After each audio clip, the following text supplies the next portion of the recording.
Fala galera, um ótimo dia para você, ótima segunda-feira. Hoje o professor Gustavo tá vindo aqui para fazer um conteúdo um pouco diferente do que nós estamos habituados ali nos grupos dos alunos. Bem, fiz aqui uma analogia ao nome da escola e se vocês me permitem, eu estou estreando e vai ser muito importante a opinião de vocês sobre este formato.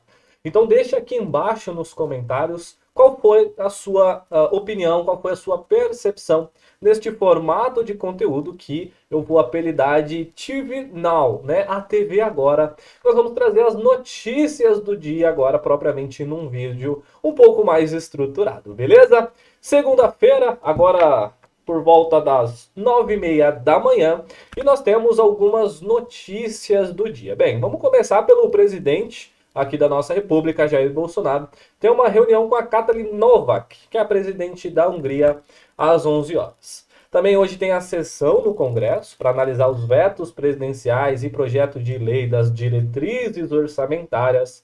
Para quem acompanha um pouco de política, vê que está aí um debate polarizado, né? Infelizmente polarizado entre esquerda e direita, e dentre as argumentações da esquerda nós vemos muito a justificativa de orçamentos secretos, né? Que é a parte do governo tem exercido. Então possivelmente essa sessão aí vai falar bastante sobre esse ponto, né?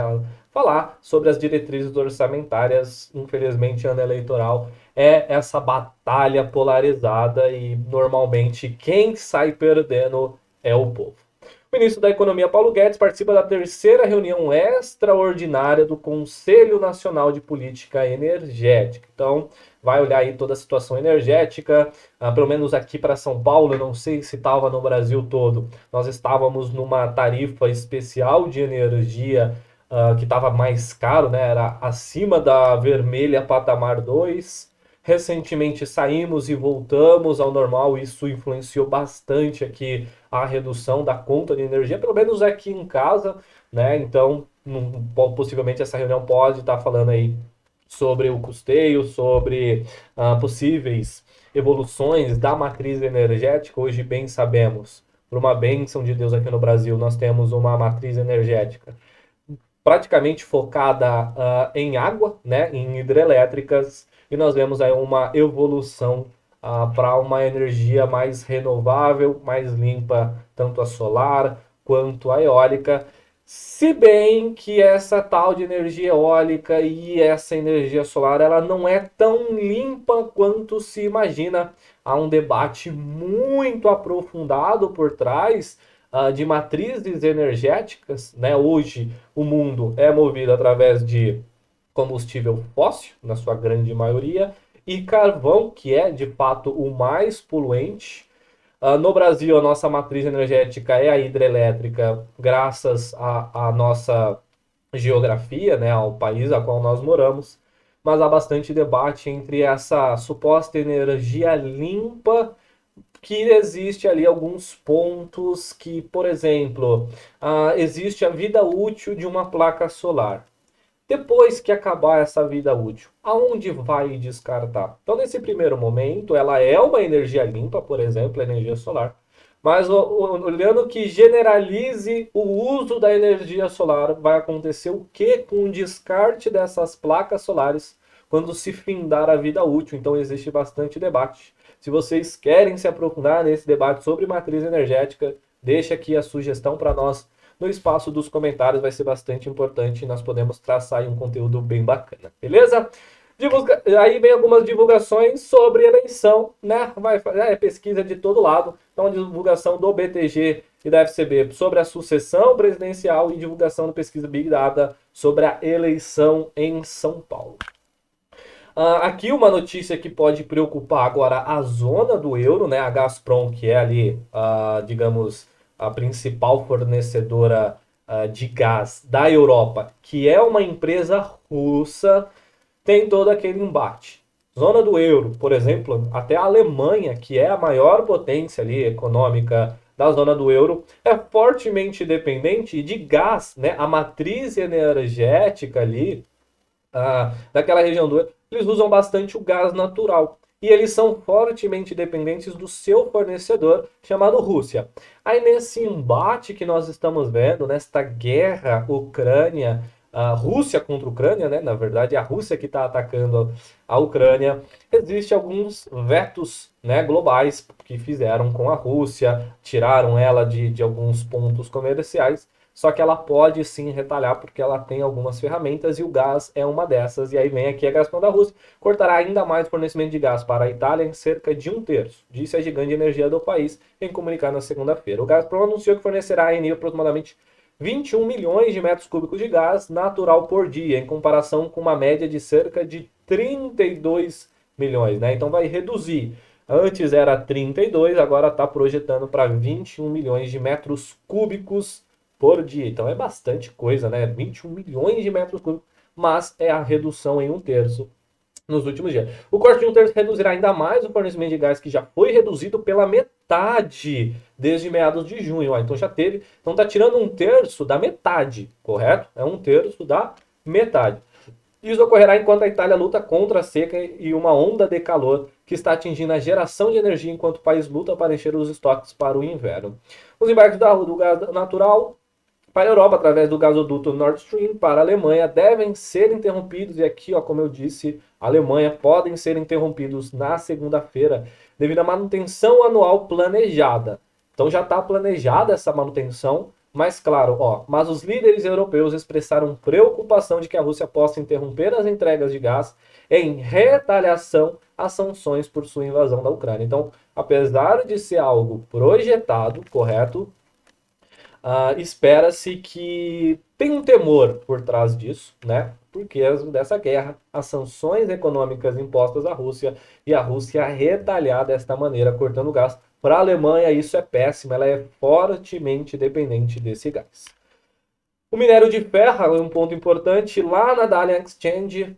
Não precisa nem falar muito, né? Se nós olharmos aqui as letrinhas, nós estamos falando da parte asiática, da parte da Ásia, aonde o fuso horário, né? Aqui nós estamos com o mercado abrindo, lá o mercado já fechou, correto? Então lá já agora é 9h30, lá é 9h30 da noite ali, pegando mais ou menos o centro da Ásia, 12 horas de fuso.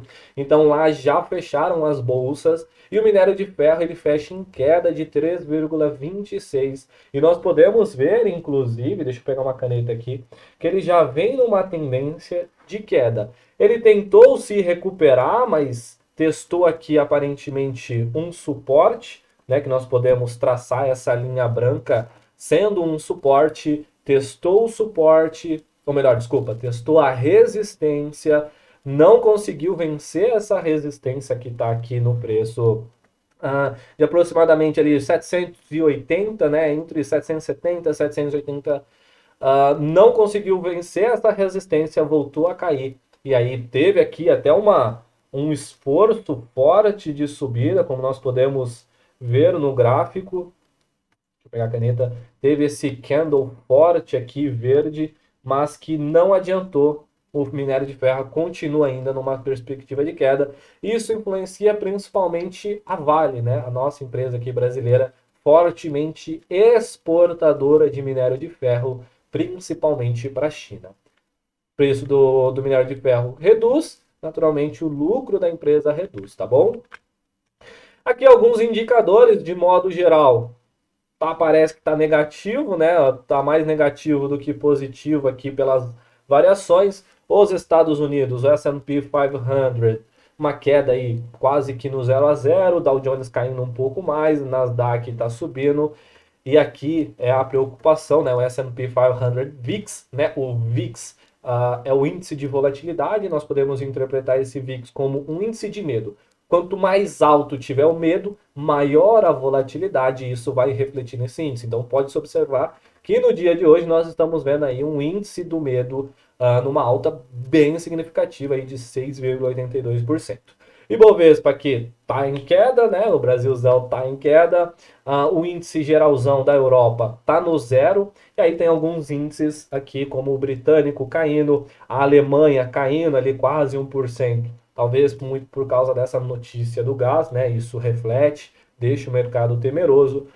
O índice pela linha O índice francês também está em queda, e aí nós vamos agora parte para o Nikkei, que é o índice japonês, o Xangai, China, tá ali subindo o índice japonês, apesar de ter algumas notícias um pouco desagradáveis, né? O Yen, que é a moeda japonesa, tá numa derrocada forte e acabou de chegar ali no seu pior patamar desde 1998, comparado ao dólar. Então o dólar se valoriza a níveis que antes tinha se chegado apenas lá em 1998. Aí os índices aqui, o Emerging Markets, né, os mercados emergentes aí numa alta de 0,5%, o índice dólar comparado a outras moedas está numa alta, o dólar comparado com o dólar turismo está no zero, euro dólar aqui, euro dólar desvalorizando, Bitcoin dólar desvalorizando também. O Bitcoin está também numa derrocada forte por todo esse cenário inflacionário, possivelmente, políticas monetárias restritivas, aumento da taxa de juros, então consegue-se retornos mais atrativos em uma segurança bastante significativa, por exemplo, em títulos públicos, e com isso parece que o Bitcoin está sentindo um pouco esse cenário inflacionário, está numa derrocada bem forte. Para finalizar aqui essa página, nós vemos o petróleo caindo, tanto o petróleo Brent, que é aquele negociado lá na Bolsa de Londres, referência para nós aqui no Brasil, como também o petróleo WTI, que é aquele negociado nos Estados Unidos, tem a referência daquele petróleo ali pelo T, lembra o T de Texas, ali extraído pela região do Texas, rica em petróleo, também está numa queda mais significativa ali de 1,35%. Agora as notícias aqui da Bolsa, uma notícia talvez não tanto agradável, que a GetNet, os acionistas aprovam o fechamento de capital na Bolsa, né? Uma notícia lá da Investing. Então os acionistas da GetNet aprovaram em assembleia extraordinária, na tarde de sexta-feira, 8, o fechamento de capital da empresa das maquininhas de cartões. Segundo a empresa, 96,21% do capital votante da companhia votaram a favor da operação, né? Então foi uma maioria esmagadora, apoiaram o fechamento de capital da Bolsa, que foi a única pauta dessa reunião. No último dia 6, a GetNet anunciou que entre os acionistas que votaram antecipadamente de forma eletrônica, detentores de alguns milhões de ações pela aprovação, né? Então aqueles que não participaram foi só de forma remota. A GetNet anunciou mais sua intenção de fechar o capital na B3 e na Nasdaq, né? Tem capital aqui e na Nasdaq, que é a bolsa americana ali de tecnologia, onde estão grandes empresas, por exemplo, XP aqui do nosso Brasil, e outras empresas de tecnologia, tipo Apple, por exemplo.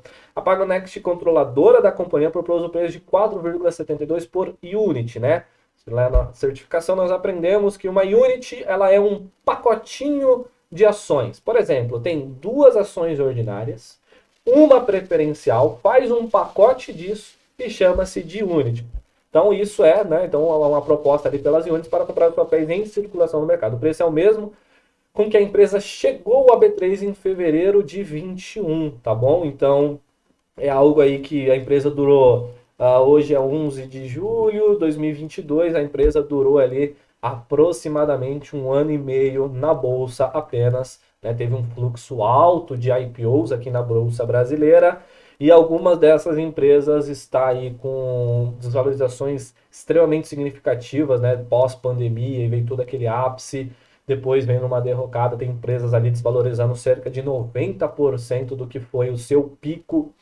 E a GetNet está durando aí um ano e meio após cisão com o Santander, né? Que foi feita. A GetNet era do Santander, não era mais, fez essa cisão. Quem era a controladora agora era a Pagonext, ou é, né? A controladora, a Pagonext. E com isso, vai fechar de fato o capital na bolsa. O IPC-FIP sobe 0,33 na primeira prévia de julho e em junho a alta foi de 0,28. Então o índice que mede a inflação na cidade de São Paulo, não vamos precisar falar muita coisa, o índice que mede a inflação na cidade de São Paulo avançou 0,43% na primeira quadricemana de julho, acelerando em relação ao fechamento ao mês de junho, né? Então veja bem, em junho completo a alta foi de 0,28. Só em julho até agora, na primeira quadricemana, hoje é dia 11 de julho, ele já sobe 0,43. 4 dos 7 componentes do índice migraram para a inflação ou avançaram com maior vigor, né? Então, antes, estava ali num cenário de deflação, né, uma redução. Outros, ó, então 4 dos 7 migraram para a inflação, então ou estava no zero ou estava em deflação, desvalorizando, migrou para o aumento, ou avançaram com maior vigor. Então, a habitação foi uma variação de 0,57 negativo, alimentação, que é o que nós estamos vendo com frequência, principalmente para quem mora em São Paulo, um aumento de 0,93, transportes, uma queda, despesas pessoais, um aumento, saúde, um aumento, vestuário, um aumento aqui significativo, e educação também, um aumento. Então, tá aí a inflação de São Paulo. Aqui nós temos o boletim Focus, né, do Banco Central do Brasil, que é a mediana das perspectivas. Né? O que é a mediana? Vai pegar ali alguns economistas, pergunta para eles: qual é a sua perspectiva para o IPCA? Qual é a sua perspectiva para o dólar? Qual é a sua expectativa para o PIB? Qual é a sua expectativa, por exemplo, para a inflação? Acho que eu não falei inflação ainda. Então, pergunta, né? E os economistas fazem suas projeções. Dizem, a perspectiva é X, Y, Z, A, B, C, D. De repente pega essa amostra, pega a mediana, que é esse valor central, e divulga normalmente na segunda-feira. Né? Então nós temos aqui, ó, pro IPCA. No dia de hoje, espera-se uma variação, né, no acumulado. Espera-se para 2022 um IPCA acumulado de 7,67. Para 2023, espera uma redução de 5,09 no acumulado, mas ainda é uma inflação teoricamente um pouco alta. E para 2024, espera-se uma inflação de 3,3, né? Então eles veem uma inflação acima da meta para 2022, não tem muito o que se fazer realmente. Para 2023, possivelmente acima da meta, mas não sei se vai passar do teto, né? Existe a meta e tem uma tolerância tanto para cima quanto para baixo. Acredito que aqui ainda não vai bater o teto para 2023. Não me recordo agora qual é a meta para 2023. E uma aceleração concreta somente para 2024. Aqui nós podemos ver que nós temos ali os resultados de semanas atrás. Da mesma forma, nós temos o PIB, que é projetado ali para 1,59%. Não é uma perspectiva agradável, mas é positivo porque é maior do que a semana passada. Semana passada, deixa eu apagar tudo aqui. Semana passada eles estavam esperando aqui um PIB crescendo 1,51. Eles esperam agora um PIB de 1,59, um câmbio de R$ 5,13 por dólar e uma Selic a 13,75. Então, pela mediana do agregado aqui, pelo Boletim Focus, espera-se que a taxa de juros vá fechar 2022 a 13,75 e com um cenário de taxa alta para 2023, onde se espera ali 10,5% para a taxa básica de juros e ainda uma taxa relativamente alta para 2024 de 8%. Então a perspectiva aqui é ainda alguns anos, aparentemente, algum período já curto para médio prazo, né? 2024 nós já podemos esperar ali o médio prazo ainda com uma taxa relativamente alta da taxa de juros, beleza? Aí tem as variações do IGPM, IPCA, conta corrente, balança comercial. E para nós finalizarmos, mercado abriu e o dólar sobe a 5,30 e o dólar futuro a 5,33. Para quem não está familiarizado com o mercado ele negocia 4 casas depois da vírgula, até às vezes 5, né? Então é divulgado, por exemplo, não é 5,30, é 5,3045. Então, para quem opera de fato no mercado, sabe que para variar 1 centavo aqui para nós, ó, variar esse 3 aqui, tem que variar 99, né? 100 pontos. Então, isso é uma diferença, é uma variação bem grande. Apesar que no nosso olho comum, digamos assim, subiu 1 centavo, mas na verdade tem 2 casas para lá que totalizam uma variação de 100 unidades. Então, o mercado ele negocia dessa forma. Então, 1 centavo é bastante coisa na negociação. A curva de juros abre em alta, né? Então está esperando realmente essa alta. E o Ibovespa Futuro, como nós já vimos, ele cai a 0,68% ali nos 100 mil pontos, 715. No mais, uma ótima segunda-feira para você. Se você ainda não é inscrito aqui no canal da escola, se inscreva no canal, ative o sininho de notificações para você ser notificado desses conteúdos e não se esquece, é muito importante.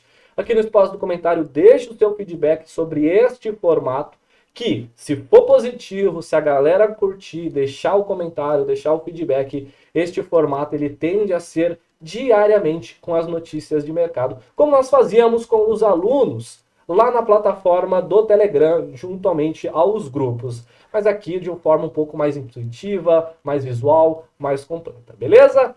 Um abração e um beijo no coração.